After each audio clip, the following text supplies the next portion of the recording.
This is Carolina Business Review. Major support provided by Colonial Life, providing benefits to employees to help them protect their families, their finances, and their futures. High Point University, the premier life skills university focused on preparing students for the world as it is going to be. Sunoco, a global manufacturer of consumer and industrial packaging products and services, with more than 300 operations in 35 countries. Well, spring breaks and holiday vacations are behind us. As we head into the warmer months, we get distracted by the seasonality of it all. And that's a good thing. I'm Chris William, and welcome again to the most widely watched and the longest running program on Carolina business, policy, and public affairs, seen across the Carolinas for more than 30 years now. Thanks for supporting this dialogue. We'll start to unpack some of those things that persist, like the economy, like lending, like banking, like jobs. And what does it mean for us here and now? We begin right now. Gratefully acknowledging support by Martin Marietta, a leading provider of natural resource-based building materials, providing the foundation upon which our communities improve and grow. Blue Cross Blue Shield of South Carolina, an independent licensee of the Blue Cross and Blue Shield Association. Visit us at southcarolinablues.com. The Duke Endowment, a private foundation enriching communities in the Carolinas through higher education, healthcare, rural churches, and children's services.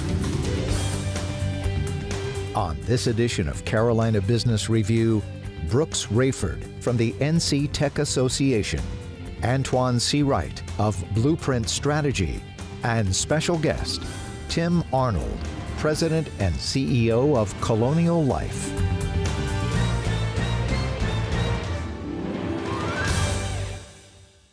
Welcome again to our program. Happy spring, gentlemen. Thank you for joining us. Antjuan, I'm going to start with you. You recently wrote a piece that was in The Hill out of D.C., and you were reflecting on 13 years later of the Affordable Care Act, which is better known as Obamacare in some circles.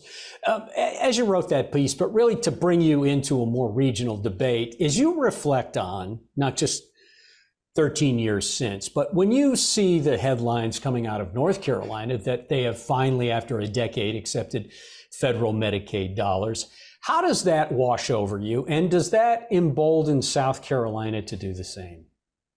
Well, Chris, the Affordable Care Act became a teenager. The most consequential piece of legislation, healthcare legislation, perhaps in most of our lifetime, has changed healthcare as we know it. I am so proud, not just as a Carolinian, but I'm proud as an American citizen that North Carolina has put partisan politics aside and did what's best for the people of North Carolina. They've put people over politics. When you think about the business aspect and the economic impact that healthcare has had on the Carolinas, the region, it makes total sense. And in South Carolina, we in the Black church, we often say delayed but not denied. So this decision has been delayed for a long time, but certainly not denied.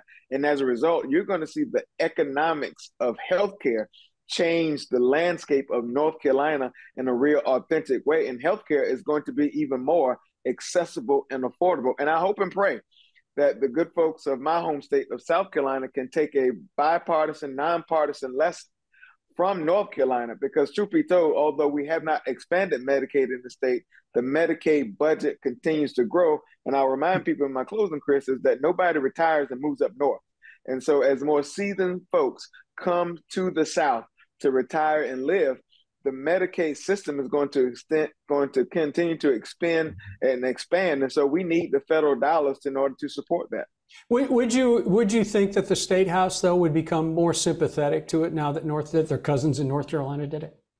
Well, I hope so. And I say this because Governor Cooper is on his way out. So this is about his legacy, and the same with Governor McMaster. So there's no political consequences to working together to come to some sort of resolve so we can open back up the rural hospitals that have closed, give healthcare a real opportunity to not only survive, but to thrive, but also mirror what our sister states, because it's going to open up economic development opportunities in North Carolina, and we will be denied in South Carolina.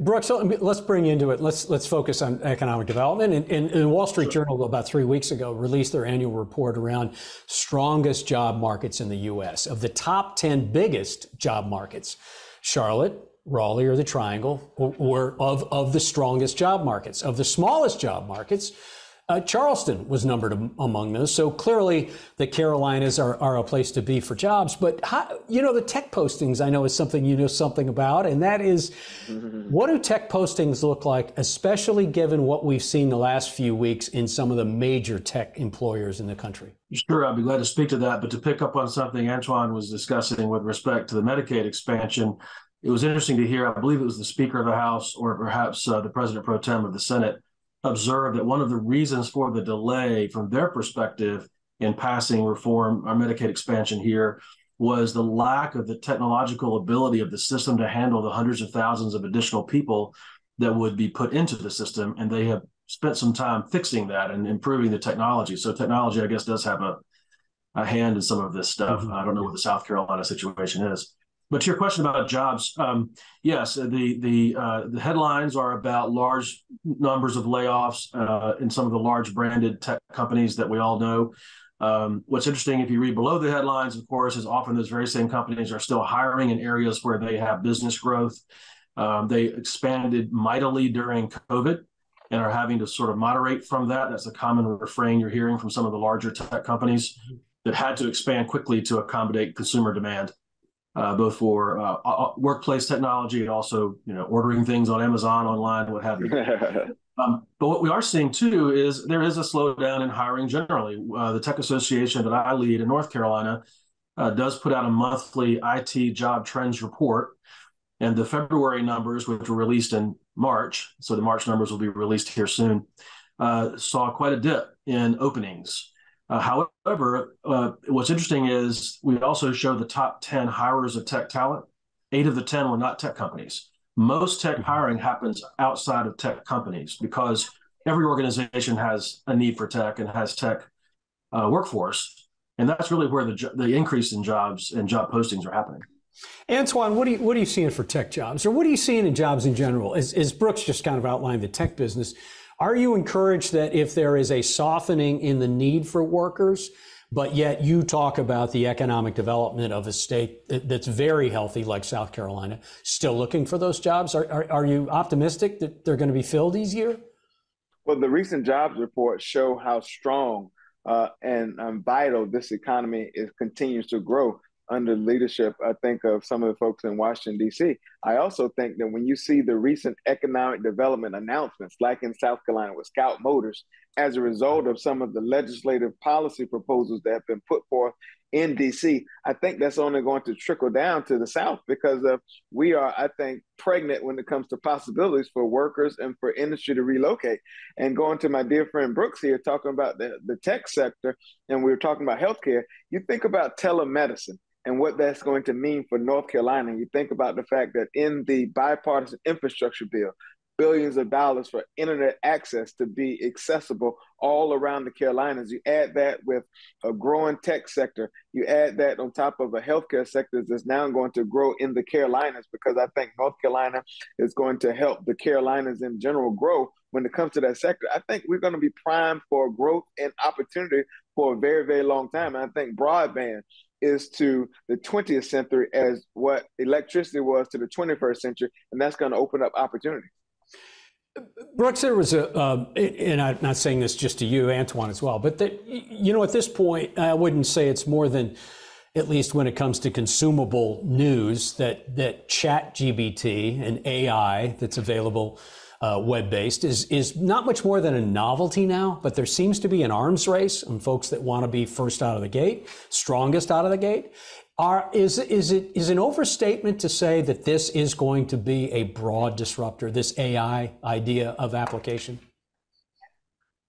Well, I'm in no position to say with authority, but people who I trust and who are knowledgeable about this sort of thing seem to think so. Generative AI, which is what we're talking about, ChatGPT is one example. There's others out there. All the big companies are trying to incorporate it into their platforms that exist already, so that when you're working in Excel or you're working in Word or you're working in any communication platform, you're going to have this integrated right into it. Bill Gates thinks it's the biggest thing since the creation of the internet. And I guess he would be in a position to have pretty strong credibility on the question. I will say it's in its infancy. Academics are worried about it because of students being able to use it maybe to generate papers and so forth. I believe I read that ChatGPT aced the bar exam. It's pretty good at pulling information and data. It gets a little dicey when it comes to sort of the conversational opining, and that's really what it's known for. Is that it's remarkably conversational in its ability to create text. I did put it to a bit of a test. I asked it about me, and I did it 3 times over 2 weeks. And it had me, every time it had different answers as to where I went to college, what my degrees were in, what boards I'm on, what companies I co-founded, none of which were accurate. But it had a few nuggets of truth in there. So, but it sounded authentic. It sounded great. Yeah. My MBA from Duke was apparently free, and I missed it. But anyway. Well, Brooks, I can tell you this. Anytime we've seen big technological advances or change, it sometimes causes the system to overheat, but it also forces the industry to make adjustments, as we say in yoga, and be more intentional about how we operate. And I think this is going to be no different. The same way the internet caused the world to make adjustments, the same way that the access of broadband and speed and everything else that we've seen integrated into our world when it comes to technology and advances is forced us to make adjustments. And I don't think this will be different. Now, the question will be, how will we respond both economically, politically, socially, and how we will respond as a community to the necessary adjustments in order to keep things moving towards progress, not necessarily perfection. Joining us now is the CEO of Colonial Life out of Columbia, and it's important to note, a program note, Colonial Life is an underwriter of this program. But one of the things about our guest is he shares a very personal story of his own health on their website. And why I say that is because not just our guest, but also the company seems to have some deep roots in the Midlands of South Carolina, but also the communities that they're a part of in South Carolina. So without further ado, we welcome President and CEO of Colonial Life, Tim Arnold. Tim, welcome to the program. Chris, thanks for having me back on. I really appreciate it. Always nice to see you, sir. Medicaid expansion, Tim, and I know it's not a complete impact on your industry, but in North Carolina, obviously, it is history now that it took about a decade for them to accept the federal Medicaid dollars. They did, in fact, vote to do it. How does that change the dialogue now in a couple of ways? Would you expect the South Carolina General Assembly to be sympathetic to it and accept it? And how does it change from a payer as an insurer? How does it change your calculus, if you will? Yeah, so maybe we'll take those in reverse order, Chris. So as you think about the places where Medicaid expansion has occurred in the past, it really hasn't had a significant impact on the private payer market, in my view. We see a robust insurance marketplace in all of the states where we've seen this happen in the past. And that's largely because there's so much unmet need in virtually every place in the United States. So even when Medicaid is a part of the process in a particular state, private insurance companies still have a very robust marketplace. And then for the second part of the question, as you know, the political dynamics are pretty different between North Carolina and South Carolina. So although I think it will cause some to reflect on whether that's something that should be considered in South Carolina, I don't expect it to happen in the near term. Yeah. Okay. Antjuan? Well, Tim, first of all, thanks for what you do. It's so important for what you and your organization does. But I do have a question. I wrote a piece a few days ago in the Well News, and I talked about the decision of a 57-year-old federal judge, Reed O'Connor, who basically says now in his ruling that insurance companies that, by way of the Affordable Care Act, were required to pay for screenings and preventive measures are no longer required. That goes out of the window. That's 3.6 million women every year, not to mention as a Black man. You think about the issues in our community when it comes to colon cancer, prostate cancer, you have breast cancer, you have depression because of the pandemic. What do you think this will mean for the healthcare system? Because I know the consequences, or I can see the consequences it will mean for communities that look like mine. What do you see that decision meaning overall? Yeah, thank you, Antjuan. I appreciate the question. And I was not aware of that ruling until just now. Wow. I think based on the facts you shared with me, that's a really unfortunate ruling. We believe strongly in wellness care. We believe strongly that people should have screenings, Chris and I are both a part of the American Heart Association. We want people to know their numbers and understand their condition. And so I think that's a bit unfortunate. In our company, we offer a wellness benefit along with almost all of our products. So when people do go get those screenings and have that health care, we have a benefit that pays for that. So I hope that is not something that we see as a trend across the country. Mm-hmm. Brooks? Tim, earlier in the program, I mentioned that one of the reasons given by the Republican leadership in North Carolina for delaying what now has been approved in terms of Medicaid expansion was that the technology behind the system was not robust enough to accommodate successfully hundreds of thousands of new enrollees. And that's been fixed, updates have been made, and that now that's no longer a concern. So I'll sort of flip the question. You as an insurance company, when we read about the reduction in IT jobs, which we talked about earlier today, we also see, conversely, most hiring of tech is outside of tech companies. 8 of the 10 top hirers of tech talent last month in North Carolina were not tech companies. You must have a lot of technology in your organization. Talk about the job landscape, the talent landscape when it comes to how a company like yours functions and provides its technology support. Yeah, we have a very significant technology shop here in Columbia, South Carolina. We do have some third parties that we work with for certain parts of our technology needs and landscape. However, the majority of the work that we do is done here in Columbia. We have, as a part of our organization, a small shop in Ireland, and they also help us, but they're actually employees of our organization, not employees of a third party.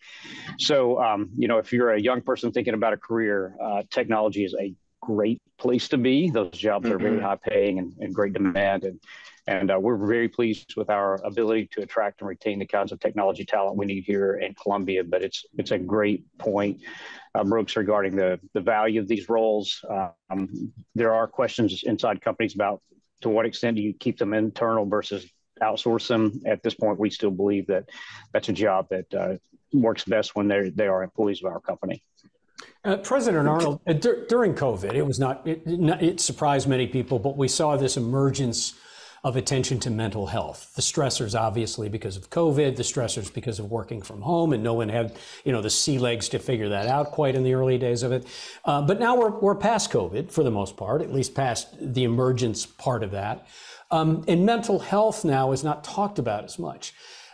Mental health clearly still is squarely on the top hit list for many employers. Is it for you? And do you feel like the healthcare marketplace is still trying to find solutions to help companies address mental health challenges?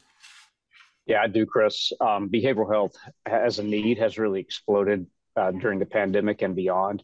I saw a statistic in late 2020 that said the percentage of American citizens who acknowledged that they had some sort of behavioral health issue, whether that was a mental health issue or addiction issue, that percentage prior to COVID was 8%. And in the middle of 2020, that percentage had risen to 42%.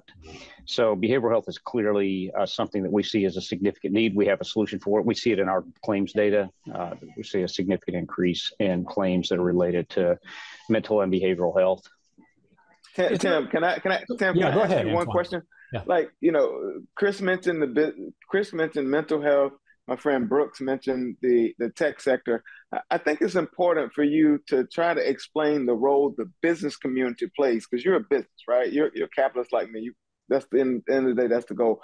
But the business community plays a tremendous role in shaping policy, pushing back where necessary, because it benefits the overall, I would say, bill of health, economic bill of health for the local economy and the regional economy. Can you talk about the role the business community plays in shaping policy decisions? Because I think it's important that people should know the business community plays a tremendous role in weighing in on some of these issues and prioritizing them. Yeah, it's a great point, Antjuan. And we partner with the South Carolina Chamber of Commerce to try to make sure we're influencing policy at the state level. We also have representatives in Washington, D.C. Chris's comment about mental health is one that does need more attention, I think, and certainly the business community can not only support it through the legislative approaches that we use, but also as we think about work environment, as we think about the way our policies are designed and written to make sure that we're taking care of people who have mental or behavioral health issues, and that those are included. There's so many ways as a business community we can work together to help address growing issues like this one. Brooks. Well, to pick up on that, in North Carolina, when you lead an association like I do, or a chamber, you've got a lot of companies, a lot of members, sometimes not in unison on a topic, but there are times when we're asked to weigh in as an association that represents a sector, in our case, on issues. Sometimes even something like Medicaid expansion, which is not our wheelhouse. Sometimes it's broadband expansion, which Antjuan talked about earlier, major initiative in North Carolina and lots of places right now. But what I always say is a legislator or a policymaker is going to listen a lot more closely to an employer who's a taxpayer, has lots of employees who live in that state and pay taxes in that state, than in many cases an association that maybe itself quite small and not necessarily have a direct impact. And so I always encourage our member companies to give voice. That letters from them, op-eds from them, phone calls from them are far more impactful than any lobbyists out there. And I'm sure, Tim, you have experienced that yourself. Yeah, Brooks, it's a great point. And we try to maintain a presence both here in South Carolina through Colonial Life brand. And then our parent company is a company named Unum. We have a small, but I would say mighty presence in Washington, D.C. And we make sure that our business executives are in the State House and in the federal halls of government as well to try to influence policy where we can. Tim, in stating the obvious to you, but obviously Colonial Life is a substantial subsidiary of Unum. You are technically insurance and financial services business. So when you watched some over the past few weeks, when you watched not just the testimonies before Congress, but some of the headlines around the SVB bank collapse, the Signature Bank, New Republic, et cetera, how does that impact your business? It's financial services. Does it create more scrutiny? Will it create more regulatory oversight? Or will it just bring more needed application of what laws are already written on the books? Yeah, it's a great question, Chris. And as it relates to the way that our company, I believe most insurance companies operate on a day-to-day basis, I don't believe it will change. The insurance industry is extremely well capitalized. And unlike banks, the insurance company does not have a risk of having policyholders create a run on the bank, so to speak. For the most part, we don't have products that would cause a policyholder to want to demand a payment. They're all claim-oriented kinds of policies for the most part. And then from an insurance industry perspective, the industry is regulated by all 50 states individually, and also there's some federal government regulation involved as well.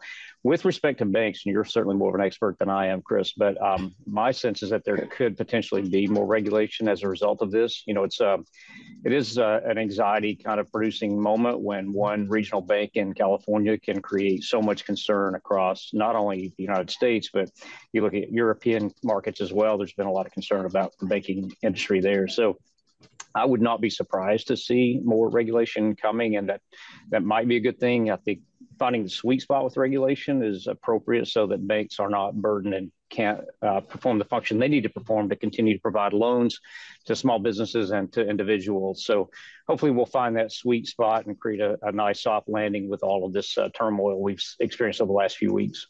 We've literally got 2 minutes left, so I'm going to ask you a final question here, Tim. Early on in not just COVID, but the disruption of whatever the new working model is, you were flexible enough to allow everyone to work from home. But now we're getting to a different place now. We've all read the stories about how many people are coming back in because they want to, but also because competitively they need to. So where do you find yourself and some of your contemporary CEOs and companies from in-person to work from home? Where are you in that continuum? Yeah, we've seen every kind of model work, from continuing to have a full remote workforce to, we see some businesses out there now really encouraging people to be back 5 days a week. We landed in a hybrid model where we are asking people to be back in the office 2 to 3 days a week, depending on the kind of role that they have. We still do have a pretty significant part of our workforce that is completely remote. They were before COVID. They continue to be. But for people who were in the office before, we are seeing people come back at a more pronounced rate now, again, 2 to 3 days a week. And what we see is greater collaboration. One employee recently told me that she was not required to come back, but she wanted to for her mental health, sort of tying back to a conversation we were having earlier. She said, I was not feeling well at home. I wanted to come back. I want to be with people again, with adult people again. So we think the hybrid solution is what's going to work best for us. And we see a lot of employers across the state adopting something similar. In about a minute, and I know you kind of answered this question a little bit before, but with the tech layoffs being as substantial as they have been, are you finding it easier to get the talent you need now?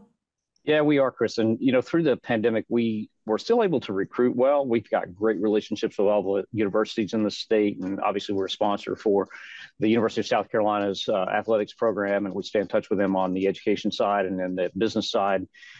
So we've always been able to attract the talent we wanted for the most part. During COVID, we did see some turnover with remote work, making it easier for people to work other places, but we've seen that calm down now. So we are pleased with our ability to attract and retain the people we need now. I appreciate the question. Yeah, well, Tim, I appreciate you joining us again. Thank you again. Thanks for your support, but also mostly thanks for your leadership.